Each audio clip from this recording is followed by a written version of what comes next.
सरकार इस बजट को जन कल्याणकारी बता रही है, लेकिन क्या ये वास्तव में गरीबों, किसानों, श्रमिकों और मध्यम वर्ग के हितों की रक्षा करता है? क्या ये युवाओं को रोजगार देगा?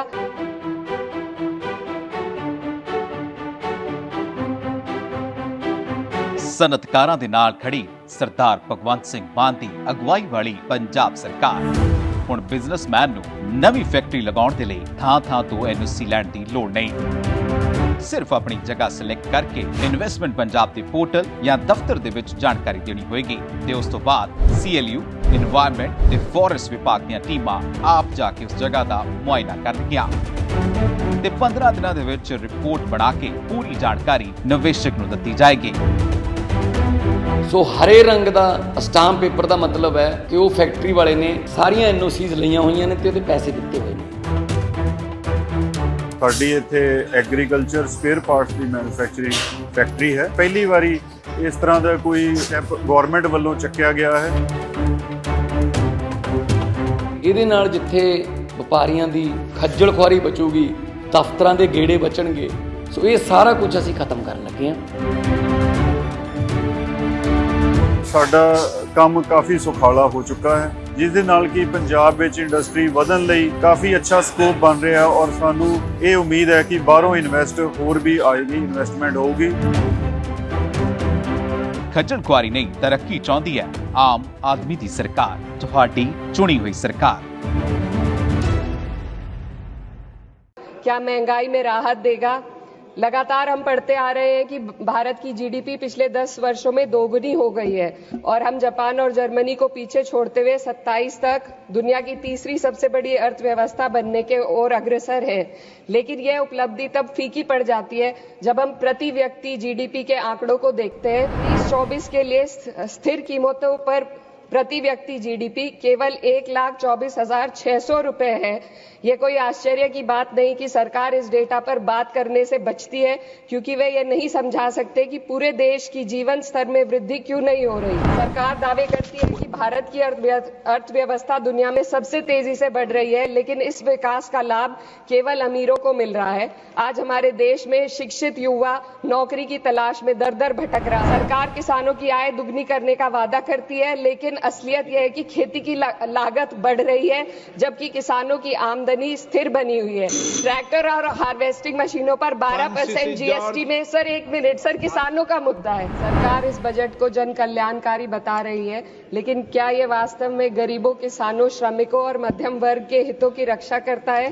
क्या ये युवाओं को रोजगार देगा? जब हम प्रति व्यक्ति जीडीपी के आंकड़ों को देखते हैं, जिसमें भारत विश्व स्तर पर 100 से अधिक देशों से पीछे है।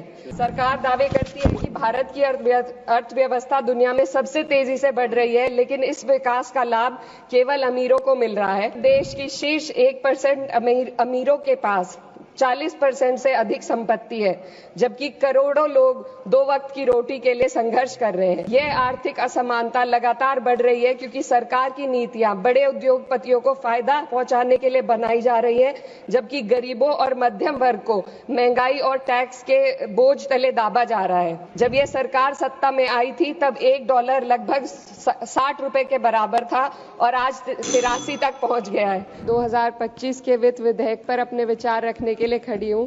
सरकार इस बजट को जन कल्याणकारी बता रही है, लेकिन क्या ये वास्तव में गरीबों, किसानों, श्रमिकों और मध्यम वर्ग के हितों की रक्षा करता है? क्या ये युवाओं को रोजगार देगा? क्या महंगाई में राहत देगा? लगातार हम पढ़ते आ रहे हैं कि भारत की जीडीपी पिछले 10 वर्षों में दोगुनी हो गई है और हम जापान और जर्मनी को पीछे छोड़ते हुए 27 तक दुनिया की तीसरी सबसे बड़ी अर्थव्यवस्था बनने के ओर अग्रसर है। लेकिन यह उपलब्धि तब फीकी पड़ जाती है जब हम प्रति व्यक्ति जीडीपी के आंकड़ों को देखते हैं, जिसमें भारत विश्व स्तर पर 100 से अधिक देशों से पीछे है। 23-24 के लिए स्थिर कीमतों पर प्रति व्यक्ति जीडीपी केवल 1,24,600 रुपए है। ये कोई आश्चर्य की बात नहीं कि सरकार इस डेटा पर बात करने से बचती है, क्योंकि वे ये नहीं समझा सकते कि पूरे देश की जीवन स्तर में वृद्धि क्यों नहीं हो रही।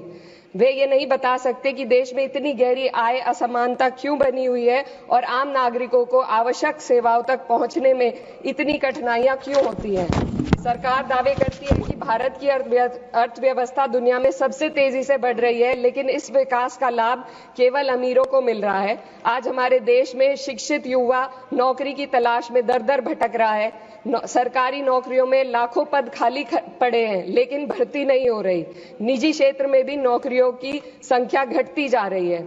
उधर देश की शीर्ष 1% अमीरों के पास 40% से अधिक संपत्ति है, जबकि करोड़ों लोग 2 वक्त की रोटी के लिए संघर्ष कर रहे हैं। यह आर्थिक असमानता लगातार बढ़ रही है क्योंकि सरकार की नीतियां बड़े उद्योगपतियों को फायदा पहुंचाने के लिए बनाई जा रही है, जबकि गरीबों और मध्यम वर्ग को महंगाई और टैक्स के बोझ तले दाबा जा रहा है।